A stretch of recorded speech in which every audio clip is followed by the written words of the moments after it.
Hi, I'm Derek Ashong, and you are now in the stream. Today, satellites in the hands of activists. Now that the people have access to technology once reserved for governments, will they use it for the common good, and what difference can they make? And occupation comes to America. We'll look at the protest that's gaining ground across the United States.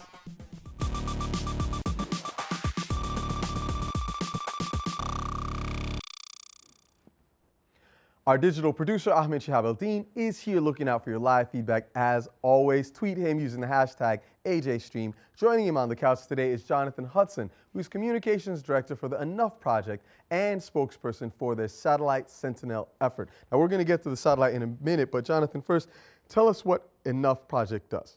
The Enough Project, based in D.C., is an anti-genocide group. And joining with others, we created the Satellite Sentinel Project, which you can check out on satsentinel.org. Now, I know we're going to be talking about Sudan here, but do you guys at Enough deal with genocides across the world? Are you focused in specific instances? We aim to end genocide and other mass atrocities, and we're focused on some of the places in the world where the worst mass atrocities are currently occurring. We look at Congo, we look at Sudan, we look at areas of Central Africa where a stateless terror organization called the Lord's Resistance Army is preying on people there. I know a lot of people have been victimized in Uganda in particular, and there have been some really interesting initiatives started by young people to address that. Really glad that you're here. We want to learn more about Sudan in a moment, so thanks for being with us. Thanks, Derek. Absolutely. Of course, this show is all about you, our community, and we want to know if you've got a story that you'd like to share. Definitely follow us on Twitter, tweet it to us, and you might wind up right here in the stream. I'm Alexander Young, founder and CEO of SoundCloud. We're unmuting the web, and I'm in the stream. What if you had the technology to predict a coming disaster or declare a state of emergency? How would you use it? The Satellite Sentinel project claims to have that power in the case of Sudan. Let's take a look at what they're doing. Now, first, the project was initiated by actor and activist George Clooney and has been up and running since June of this year. Here's how it works. A constellation of 3 satellites passes over Sudan's border with South Sudan, which is a flashpoint area where civil wars, tribal conflicts, and famine have claimed millions of lives. The satellite captures military movements, bombed or razed villages. It identifies the movement of displaced people and locates mass grave sites, all in real time. Those images are made public in order to raise international awareness and put pressure on regional players. 10 days ago, the group released imagery that they say shows a major military offensive against the rebel stronghold of Kurmuk in the Blue Nile border area within Sudan. The images allegedly revealed camouflaged vehicles of the Sudan Armed Forces, including at least 3,000 heavily armed troops. Satellite Sentinel also notes that there are credible reports of the Sudan People's Liberation Army, or SPLA North, having conducted indiscriminate shelling. These images have led to speculation that the ongoing violence in Blue Nile may soon escalate. So, can this knowledge be used to actually prevent conflict? Joining us now from Juba in just a minute will be Nanya Konda. She's the Executive Director of Nuba Relief Rehabilitation and Development Organization. Nanya, welcome to the stream. Can you hear me? Yes, thank you very much. I can hear you. Okay, wonderful. Now, as we also know, Jonathan Hudson is here from the Satellite Sentinel project, and we're going to get some more insights from you in just a second. But Nanya, let me begin with you. What do you believe is the benefit, or what is your perspective on projects like Satellite Sentinel in dealing with the conflicts in the region? Okay, I would like before, in the beginning, to thank Al Jazeera English channel for giving me this opportunity. Actually, the satellite Sentinel images are very, very important to me, as it proves that what we have heard from the eyewitness is correct. But in the other hand, it also breaks my heart as one's own government is committing such atrocities against its own people. So we have nowhere to turn to except the international community in the name of humanity to intervene and do something. Oh, this brings up a really interesting point, Jonathan, and we've had some intriguing questions come from our online community that we're going to get to in just a second about the efficacy of the project. But first, tell me, how does this work? How is it that you tie these images from satellite, which for me, a layperson looking at it, I can't actually tell what these images show. How do you connect that to actually taking action on the ground? Well, thanks, Derek. The way that the program works is that every day this life-saving work is made possible by digital globe satellites, that constellation of satellites that you mentioned that fly over Sudan. And really the engine under the hood of the Satellite Sentinel project is our colleagues at the Harvard Humanitarian Initiative, led by Nathaniel Raymond and a group of interns who call themselves the Spy Kids, as an homage to George Clooney, you know, the Spy Kids Hollywood film series. What the Spy Kids do at Harvard is every day they're tasking the digital globe satellites, which means telling the cameras where to shoot. They're also taking the lead in analyzing the imagery, and then they're writing up the reports. And a team at Digital Globe does additional analysis and then weaves in information gathered from on-the-ground sources, including the eyewitnesses that Nanya was referring to, that the Enough Project gathers. And then we push this out on our website and through Twitter and through Facebook. And a company called Trelon.com actually helped us design the website using Google Map Maker. So it's quite a collaborative effort between many different institutions and organizations. Well, you bring up Facebook and Twitter, and we actually have some questions coming in to us from both. So let's jump right into getting our audience involved. You know, we put out this question, you know, for our entire audience, and we got one response from someone in Khartoum, so a Sudanese guy. His name is Osama M. He says he considers it an espionage project. He says, I find myself, however, in an awkward position since my government enables them by killing its people. So he's criticizing his government and calling it an espionage project. It is surveillance, isn't it? It absolutely is surveillance. And like I said, the Harvard students call themselves, you know, half-jokingly spy kids. But this is spying for human rights. Clooney has called us the anti-genocide paparazzi. Why can't we take the same kind of information that President Obama or world leaders get on a daily basis from their satellites and then democratize that? Why can't we push it out so the people around the world can begin to hold our governments accountable? Why can't we see the information that President Obama gets in his daily Sudan briefing? Right. That's what this is all about, transparency to document and deter mass atrocities in near real time. Well, it brings us to another question, though, about the actual efficacy of those efforts. And I believe somebody was asking about that online as well. Yeah, I mean, everyone's curious how you would measure success. I think that's what you're talking about. Mark L. Goldberg is saying he's curious to know how you measure success in this project. He's saying violence is continuing apace in Kordofan and the Blue Nile region. That's a great question from Mark, and I love his blog at UN Dispatch. You got to check that out if you haven't. The metrics of this are really important because you know, what we set out to do was prevent a return to full-scale war between Sudan and South Sudan. And so far, that hasn't happened. Right. We also set out to hold people accountable, all parties accountable, under their obligations under international human rights law and the Comprehensive Peace Agreement of 2005 that ended this 21-year bloody civil war. So we've been able to do that on July 14, for example, by putting out a report that documented the first 3 of what are now 8 apparent mass graves that we found in Sudan. So we do feel like we're able to have an overall effect. On the numbers, we partnered with an activist group called Avaz, a global activist group. We generated over 500,000 signatures to pressure the U.S. and the UN Security Council to take action.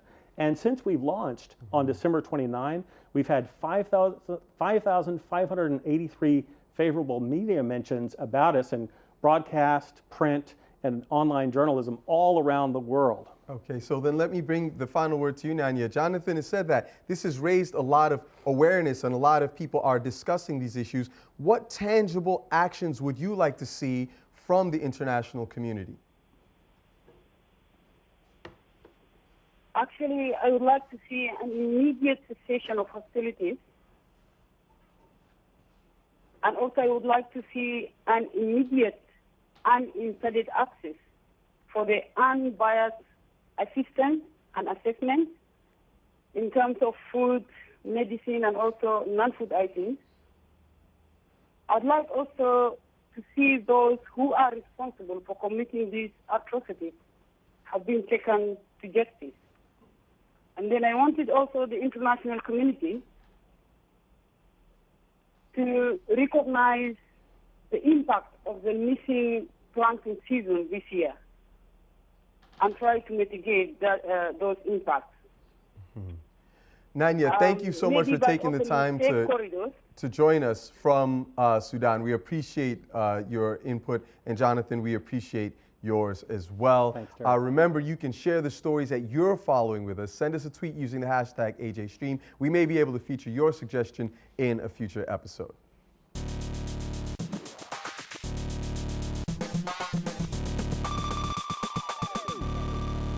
So this is the part of the show where we take a closer look at the stories that you've shared with us. Now on Sunday, Egypt's interim military government conceded some of the electoral reforms demanded by political parties who were threatening to boycott the upcoming elections. Now the move came after widespread weekend demonstrations against the military's rule. So on Friday, we asked you to join the conversation by finishing this sentence. An Egypt without SCAF, SCAF being of course the Supreme Council of Armed Forces, and here are a few of your responses. Dr. Sonnet tweeted, an Egypt without SCAF in the streets, but protecting the country is better for sure. And Sarah Hawass argues right here, an Egypt without SCAF will be the beginning of real revolution. So that puts it quite simply. Now, protesters continued to demand an end to military trials and the release of bloggers who've been sentenced to prison for, quote, insulting the army. Now, the most famous case is that of blogger Michael Nabil, who's been on hunger strike for more than 40 days, I think coming on 41 days now. He was arrested for his post titled, quote, the people and the army were never one hand. Now, in Arabic, there was a popular revolutionary chant, al-jaysh wal-sha'b eid wahda, which means the people and the army in one hand. But this was a rebuttal, again, emphasizing the public's trust in the military back at that time.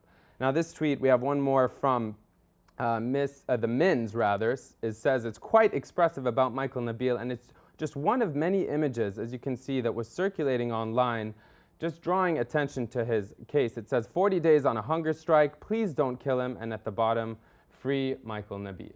Now, of course, you could follow this story using the hashtag Michael Nabil, and on tomorrow's show, we'll be looking at this, but we'll be focusing more broadly on the situation in Egypt and the upcoming elections. So as always, send your questions and comments using the hashtag AJStream. And now we will be looking at a live visual showing some of the pictures of those of you who are tweeting right now.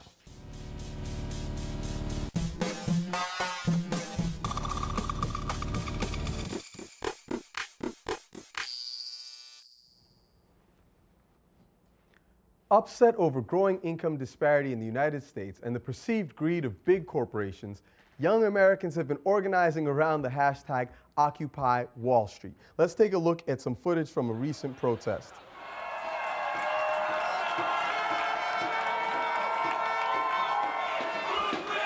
The protest started on September 17th as demonstrators attempted to set up tents and literally occupy Wall Street. The protests are now spreading to other major U.S. cities and gaining the support of key celebrities and thought leaders. Yet the mainstream American media has been slow to cover these events. Joining us now is one of Occupy Wall Street's celebrity supporters, John Perry Barlow. He's a lyricist for the rock band The Grateful Dead and co-founder of the Electronic Frontier Foundation, which fights for freedom of expression online. John Perry wrote the famous Declaration of Independence of Cyberspace and in fact coined the term cyberspace. John Perry, welcome back to the stream. Thank you so much for being with us. Let's jump right in. What are the demands of the protesters? I think, you know, it's difficult because people look at things in terms of demands and ideology and bills of particulars. What the people on Wall Street and other similar sites are doing is manifesting their awareness of something that the rest of the country seems to be ignoring, which is the fact that in their immediate vicinity, over $1 trillion was stolen from the American economy, literally stolen from the American people by the institutions and individuals on Wall Street and in the banking community, and nobody went to jail. They're protesting the fact that practically all of the wealth is streaming toward the upper 2% in the United States. They're protesting about the fact that they are well educated, some of them coming from the best schools, and they have no immediate prospect of employment in this economy because all of our jobs have been shipped offshore and all of the money is being hoarded by the top. So what they're demanding, first of all, is that the laws be enforced regarding regulation of financial institutions. They're demanding that corporate personhood be abolished, because that makes it possible for the corporations to impose huge influence, even greater than they have in the past, on the legislative process. And they're protesting the fact that we have economic policies that are being driven by various conservative elements in a way that will make certain that the plutocracy gets richer and the rest of the country gets poorer. You know, it's interesting that you bring up those conservative elements because I actually saw a friend of mine who's a conservative on another Al Jazeera program earlier today making some interesting arguments. And one of the points that he raised was that, well, these are the people who are, you know, creating jobs, creating opportunities, helping to grow the American economy. How do you respond to that? Well, you know, if that were going to work, it would be working. Mm-hmm. Since we've had supply-side economics in the United States since Reagan. And, you know, the economy has been getting worse and worse for the middle and lower classes. They're not creating jobs. If they're creating jobs, and I think they're generally not, they're creating jobs in India. That's where the trickle-down actually lands. They're not creating jobs in the United States. And one more question before we get our audience involved. It seems that there's been a kind of a slow path to coverage for this movement, in the sense that mainstream American media has not jumped on it. We did a story, I think, back in August about the planning for this movement, and then we've done subsequent follow-ups about it. But it seems that it's only recently that you've seen mainstream American media jump on it. Why do you think there hasn't been more coverage? Well, because mainstream media, I mean, I don't believe that it's a conspiracy to ignore it. I actually think that it doesn't fit into the phenomena that mainstream media is used to. Mainstream media are very focused on protest movements and revolutionary movements that have leaders and have fiery speeches by demagogues and have showy events that can be put on television. This isn't like that. It doesn't have leaders. It doesn't really believe in having ideology or demagogic speech making. John Perry. And so it's very difficult for them to see how they can portray it in a way that fits their parameters of what's interesting to the public.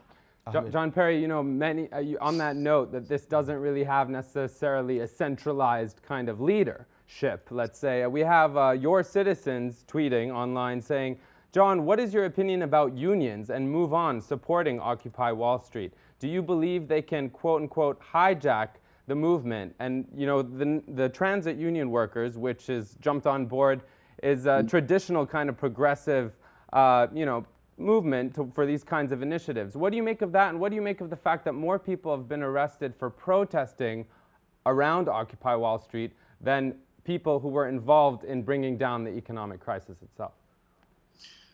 That's an interesting way of looking at the statistics. It's absolutely true. I think that in order for this movement to really become persuasive, it's going to have to include just about everybody who feels disenfranchised at the moment. And that obviously includes the unions. It includes the political left. It includes, you know, ultimately the middle class, if they could understand their own interests. But I'm absolutely delighted to see anybody that wants to join in and make their dissatisfaction known present. Now, I want to actually, speaking of dissatisfaction, I want to play a video clip that puts this into a broader context. We all are familiar with the Arab Spring, the revolution, particularly in Tunisia and in Egypt. And this is from a protester in Tahrir Square just a few days ago. Take a look at this. Good evening, America. It's a message from protester in Tahrir Square to the protester in Wall Street, and in all streets in the United States. We hope you will success in what you're asking about. It's your rights, and we support anyone in the world asking for his rights by peaceful ways. The way is very long and very dark. but we should bring the light to it, and you are guide the world in this point. If you can change the economic system, the unfair economic system in the United States, that will reflect on every place in the world. Imagine that one American rocket can kill 10 children and can learn 10 American citizens in the same time. What is the most important, killing 10 children or learning 10 American for free? We hope you good luck in what you are trying to do, and remember all the time, we are the 99. And when he says we are the 99, he's referring to the 99% that are not part of that top 1% leadership. We have @Gutmang on Twitter saying to us that the Occupy Wall Street movement has been a long time coming. Obama underestimated the power of the banking oligarchy. It's time to go Egyptian on them. John Perry, how do these movements translate? It is time to go Egyptian. Go ahead. Tell us your thoughts. Well, you know, I also think that this is not simply an economic disparity that we're talking about. It's a revolution of consciousness that's based on a generational awareness that is largely driven by the internet. The people who are going to join Occupy Wall Street and have joined the Arab Awakening are young people who have a completely different worldview than those who are running the old institutions of the industrial world. And it really is about renegotiating all of the power relationships from the old order to a new one that is much different. It's about a change from vertical imposed authority to horizontal consensus. And I would be very surprised if such a profound change were not resisted forcefully, and if the transition between those two ways of governing human affairs was an easy one. So, and Jonathan, actually, let's bring this to you. I mean, do you see that there's a trend, maybe a transnational generational trend at play here? There's absolutely a trend that weaves in social media. I mean, this is where the stream came from. You guys were inspired by Al Jazeera and Al Jazeera's English covering of the stream. Just this past week in Sudan, people in the capital there of Khartoum have been protesting inflationary prices there. It's a very similar effort. Some of the first winds of change before Egypt, before Tunisia, Libya, actually there was unrest in Sudan's capital of Khartoum and the neighboring town of Omdurman. So it is a global awareness. So I wanted to bring it, when we got 2 minutes left, let's jump in another question from the community. I just want to come to you, John Perry, with this because you have a long history of, we could say, activism, perhaps, grassroots movements. Chiara Coletti on Facebook says, does a grassroots political movement start with an agenda, or does the agenda bubble up as more and more people sign on? There have been criticisms that there's no one goal. What would you say? What would your advice be? I think that agendas can be very dangerous. Revolutions from the past always started with an agenda, and the agenda then became the ideology that was the problem as soon as they were victorious. I would rather see this one start without a clear agenda, but with a set of obvious understandings about what has gone wrong, and let solutions to revising what's gone wrong develop as we have the numbers and the ability to do that. So I want to leave us. The first order of business is to make sure that everybody understands that there is a problem and that we're unlikely to go on taking it much longer. We're going to continue this conversation in the post-show. John Perry, we want to ask you to stay with us so that our online community can get a little bit more involved. Before we go, I do want to leave this tweet from @BeckyKutz, who says, it's about time that we occupy the voting booths with their message. Not about targeting Wall Street, target the dollars for politicians. I want to get some of your thoughts on that in just a moment. John Perry, thank you so much for being with us. Jonathan, thank you as well. Ahmed, great job getting the community involved. You can participate in this conversation. Join us at stream.aljazeera.com. Use the hashtag AJStream. We'll see you online.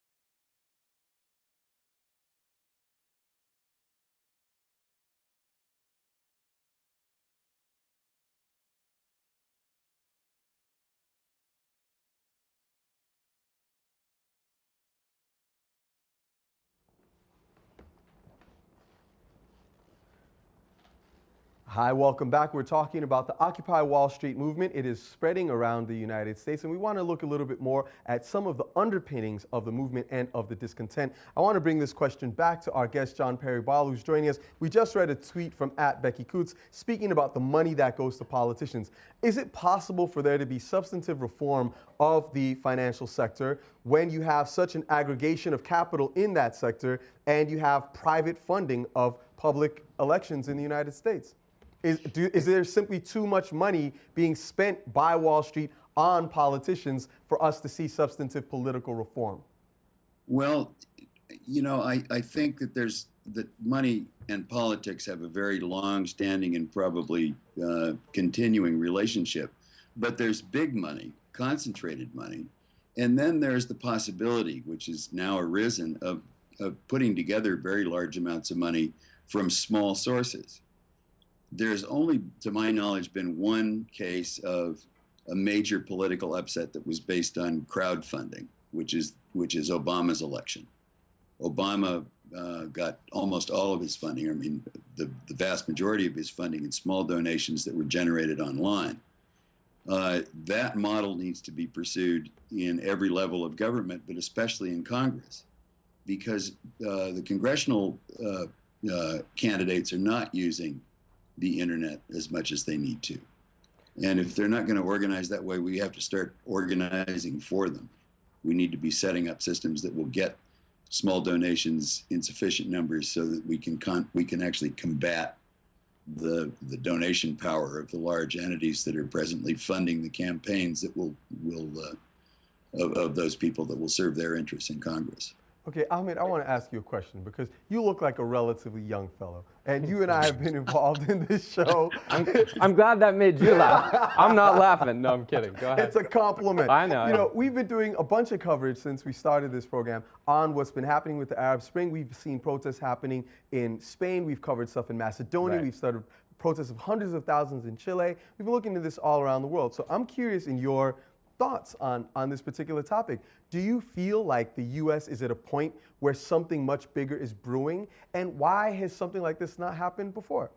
I mean, it seems a bit cliche and perhaps somewhat of a cop-out for me to say that it is directly related to the Arab Spring, or at least the sentiment that I think young Arabs share, me included, being a young Arab, one of them, which is that this fear factor, which in the Arab world was much stronger perhaps than it was here, I think it's finally been broken. And the idea that things have reached a point where it's so cyclical, because in the Arab world, again, it was decades of cyclical, oppressive regimes or governments. And so here in the US, maybe not as oppressive, at least not, on the face of it, but it's that idea of a cyclical feeling of no hope and no mobility and no that again, it sounds cliche, but the American dream is not as attainable as it perhaps once was.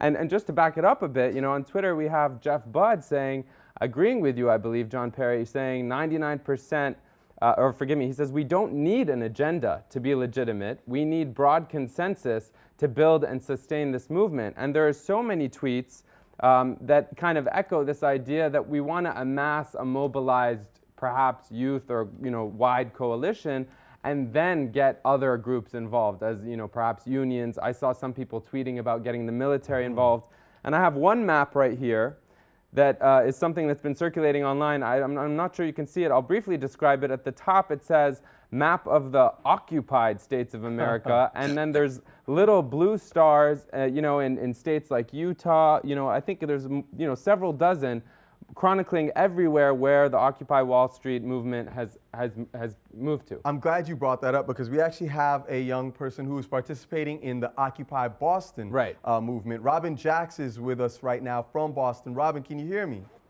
I can. How are you guys doing? We're doing very well. Thanks so much for being with us. We've been having this conversation about this overall movement. I would love to hear from you. What are you hoping to get out of your actions in Boston?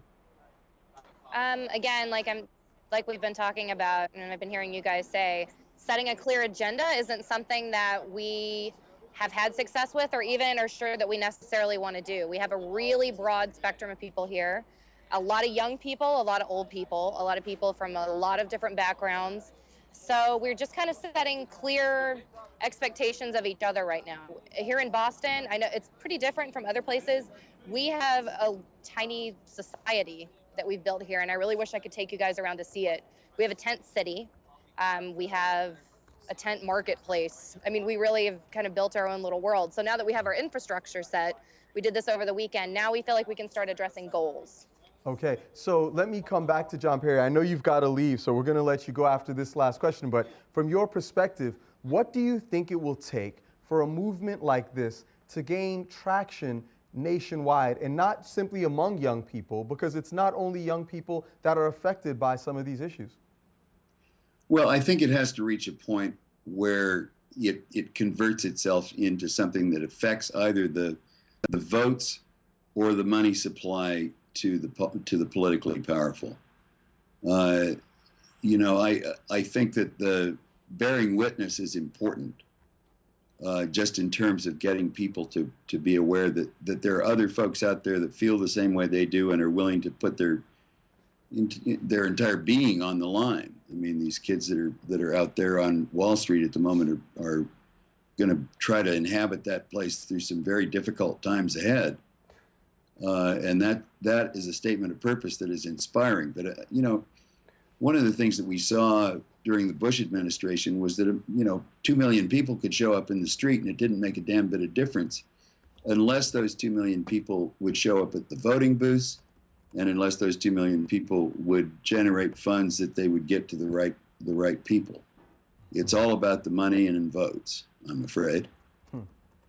It's about power. Yeah. Well, on that note, thank you so much, John Perry Barlow, for joining us. We really appreciate your insights on this topic. Thanks. Wonderful. Nice to meet you. Absolutely. Come back again. Let's get back to Robin in Boston. Robin, so you guys are out there. I used to live in Boston. I know that it's cold. You've created a tent city. How long are you prepared to stay there? And what will it take for you to decide that the time is up? Well, we're really fortunate in that we're parked on the Rose Kennedy Greenway. It's where the interstate used to be before the Big Dig. If you're familiar, you'd know that. They are allowing us to stay here. So assuming we can continue to set up our infrastructure, we can stay here as long as they'll let us stay. So are you respecting the space? Are you seeing any of the kind of police response, some of the violence, some of the arrests that we've seen in New York? None. We have not seen that at all. We have spontaneous marches. Obviously, we have police around. When we begin to march, the police immediately walk with us. They block off the streets so that we walk safely. They just stand around and watch. We've offered them pizza. They don't take it. But they've worked with us from day one. And we're not saying we assume that it's going to be that way forever. But it's been, I wouldn't even say neutral. I'd say it's been more positive than neutral. Robin, on that point, I just did a quick search on Twitter, and we have Dan Cordea, who just tweeted a picture that we're sharing with our audience of the Occupy Boston tent that you put up, and it says, "Took a walk through Occupy Boston tent city, too little energy, too much patchouli." What do you say to that? I don't think he necessarily took a full walk through tent city. For one thing, it's Monday morning and we're tired, and a lot of us are at work. A lot of us live here, but a lot of us, I mean, I come in and out, you know. I have 2 jobs and I go to community college. I'm a busy lady. So I do what I can here. Sorry to interrupt you, but on that note, I think, that's the issue, that so many people have their lives to lead, are facing dire economic situations, so maybe can't necessarily take time away from, making money and coming to the tent city. Is that something you see people grappling with, like yourself?